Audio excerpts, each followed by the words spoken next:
Hello, good morning. First of all, I want to introduce myself first. My name is Joel S. Gabak. I am a student of Edu 530, a professional education in COC Penma. I am now rationalizing Edu 530, child and adolescence development. So, let's proceed to the questions. The first question says, in the context of Erikson's theory, which of the following means putting aside a difference and antagonism? Is it A, hope, B, determination, C, fidelity, D, love? So, by answering this before, so atong ibalik ang what are the topics, what is these topics all about? So, this is in Erikson stages of psychosocial development. So, sa Erikson stages, di ba naman yung mga stages nila? So, what are these stages? So, unsay connect aning mga hope, determination, fidelity, and love. So, Erikson's stages of psychological development are divided with 8 stages, which every individual should pass through from birth to death. At age At each stages, we encounter different needs, ask new questions, and meet people who influence our behavior and learning. So the number one stage adto is ang trust and mistrust, which develop in infancy stage, which ages 1 to 2 years old. It says that if proper balance is achieved, the child will develop the virtue of hope. So that's the first option. A task is to develop trust without completely eliminating the capacity of mistrust. So, diri magsugod ang like banang bata ta. Like kung mag-trust ba ta or mistrust. Kung kato nga nga na develop or na balance, it says the virtue says it is hope. So mao na ang hope. So dili siya mao ang answer. Like a question is that is in which context of Erikson's theory which of the following means putting aside the difference and antagonism. So no, dili siya hope. So let's proceed.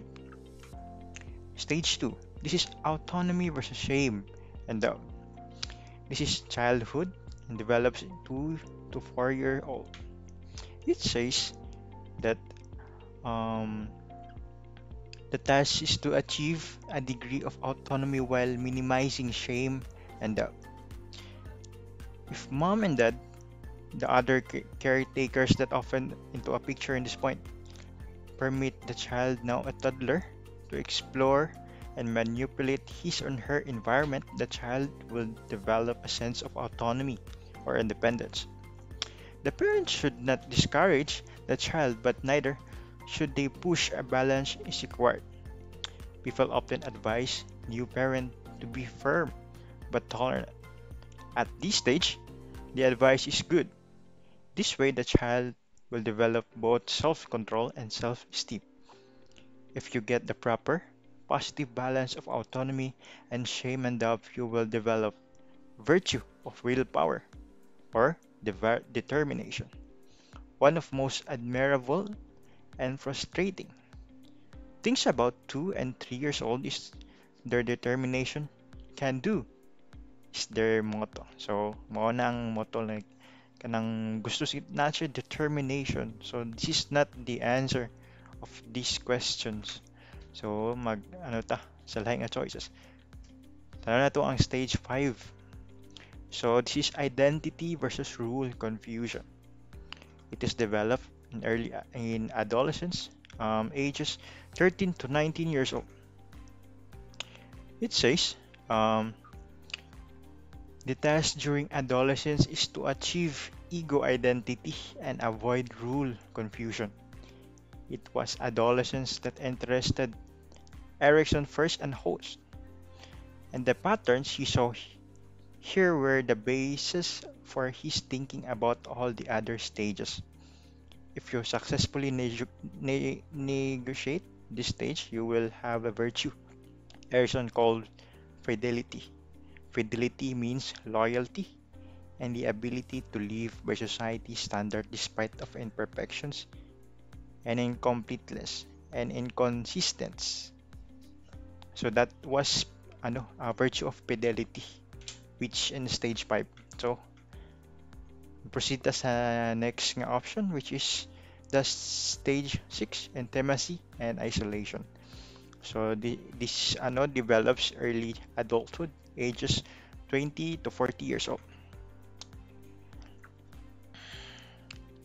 The ages in adult stages are more fuzzier than childhood stage. The people may be differ dramatically. The task is to achieve some degree of intimacy as opposed to remaining in isolation. Intimacy is ability to close to other as a lover, a friend, and a particular in society. Because you have clear sense who you are, you no longer need to fear losing yourself, as many adolescents do. The fear of commitment some people seems to exhibit an example of immaturity in the stage. This fear is always so obvious. Many people today are always putting off the progress in their relationship. If you successfully negotiate this stage, you will carry with you for the rest of your life the virtue of psychological strength Erikson calls love. The context of the theory means being able to put aside difference and antagonism through mutuality and devotion. It includes not only the love we find in good marriage, but the love between friends and the love of one's neighbor, coworker, and compatriot as well. So it says that love is a context of theory means being able to put aside differences and antagonism. So murag nakita na nato noon sa ang answer to this question. In which context Erikson um, following means putting aside differences and antagonism. So natay word nga difference and antagonism. This is not hope. This is not determination. This is not fidelity. Yes, na loyalty dadto. Pero this is not fidelity. And the correct answer is love. So the correct answer for this question is letter D. Number 34, the next question. Which of the following personality types refers to an obsession with cleanliness, perfection, and control? So let us review our topics. This is a topics of Freud's psychosexual development, which means as we grow up in a past through critical passes, and two of these phases are oral and anal. So naasa ato mga choices ang anal and oral. So this is one of the phase of Freud's psychosexual development. Phases are oral, anal, latency, and genitals. If your expertise during this phase are dramatic, we might develop um, fixations later in such as neurosis, dependencies, addictions, or depressions. So first, the anal phase, i-try nato og review atong topics about anal fixations. It says the anal phase ages the primary focus of libido on these ages is control of bladder and bowel movements. We have to learn how to use potty. So, kini nga stage bali ga-develop at age of 1 to 3 years old. So, dito nga like kanang bata pa ta, tudluan ta ang yun sa unsay tarong say buhaton tarong nga paglibang inana ba, like magpop ka, di ba? So makita ninyo dire like ano siya, this is one of the choices, expulsive individual. It says it might be in he or her childhood, parents neglect a any effort of potty training entirely. That results to develop expulsive personality. So sa iya, ang anal expulsive individuals di ay katong childhood pa siya kanang young parents bali kanang wala gineglect nila or wala nila natudluan kayo ang bata sa pag ano like training sa potty training like kung saan paglibang. So makita na to sa pictures na adere is ang bata is wala gid gitudluan gipasagdan lang. So if kini mag-develop mahimo siyang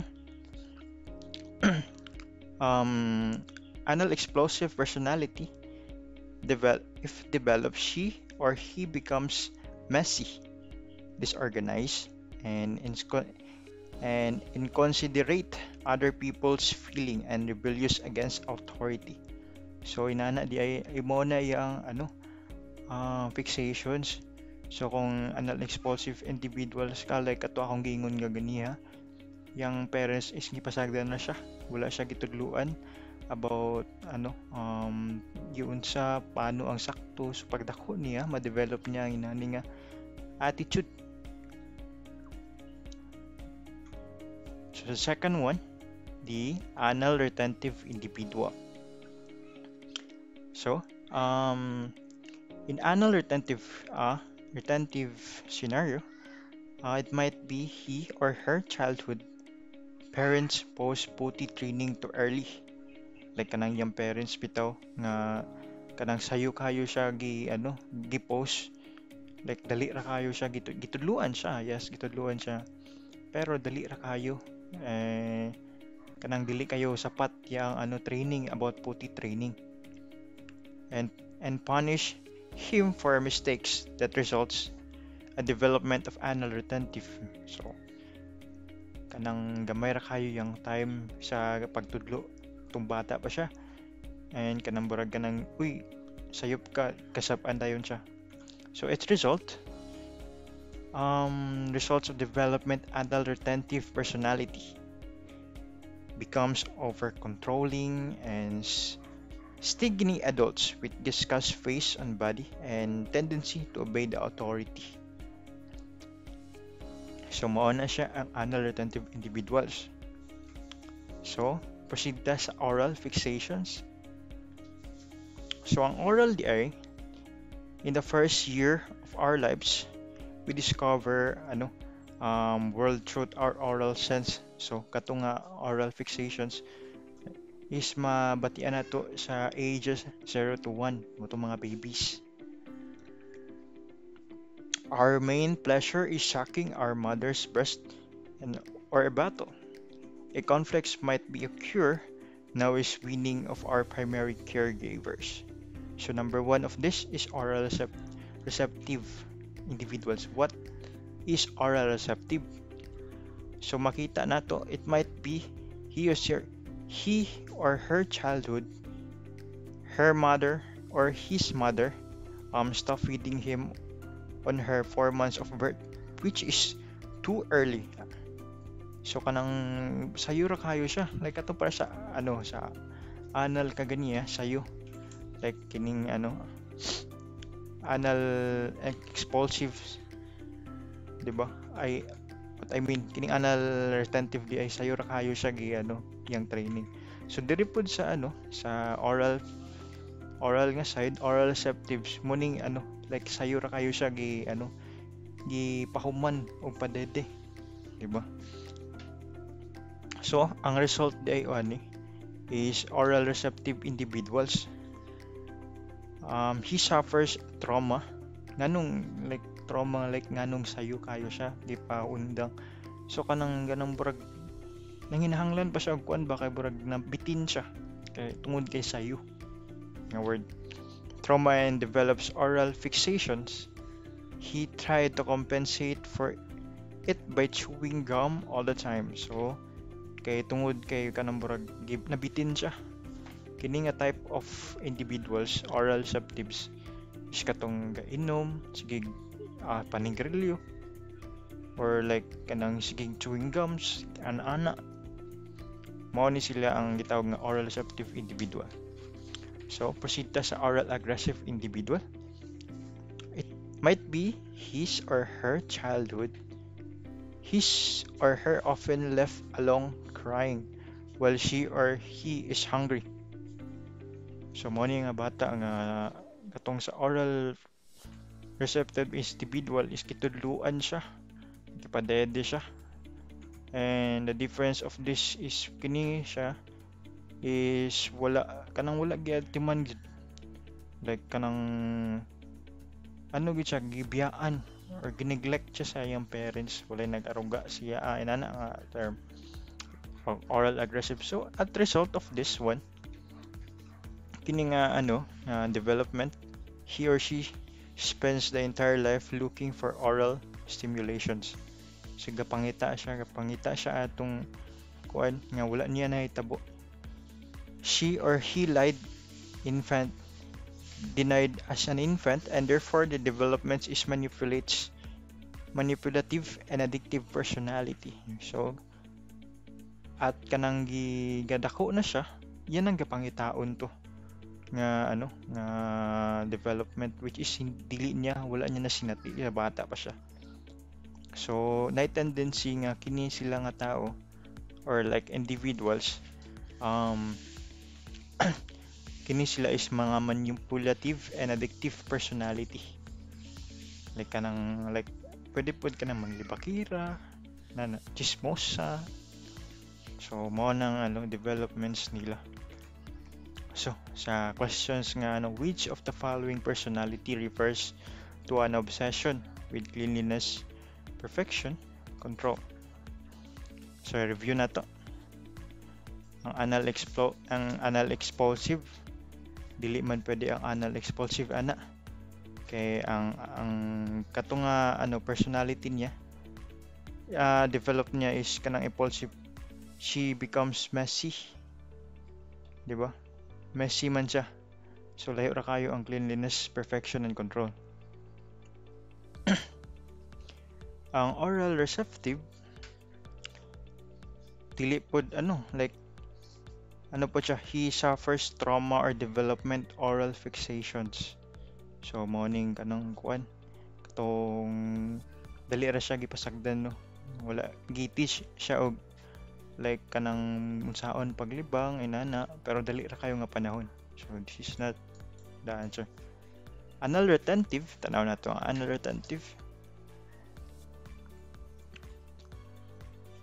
That results in development anal retentive personality to becomes over-controlling and stingy adult as discussed face or embodied tendency to obey the authority. So which of the following? So the correct answer is anal attentive. So naara diri. And i-check pa nato ang oral aggressive. It says that mo ni sila ang atong gi-denied bitaw. Like wala sila giatiman sa ilang pagka-baby, and then pagkadako nila naka-develop sila og manipulative personality and addictive personality. So this is not the answer. So ang mas duol-duol og answer sa ato is anal retentive. Okay, na may gibutang diri. This group may experience overly strict and harshly putty training. So children may grow to overly obsessed with orderliness and tidiness. So these are the types. So the correct answer for these questions is the anal retentive. So let us atong i-review So ang first nato nga questions in the context of Erikson's theory, which of the following means putting aside difference antagonism? That is D, love. And number 34, which of the following personality types refers to obsessions with cleanliness? So ang answer nato diri is anal retentive. Letter C. So, at concludes, moro to atong topic. Hope um, you learned more about my topics in edu socio development. This was Erikson's stages of psychological development and the first theory of psychosexual development. So that's all. My name is Joel Gabak. Thank you.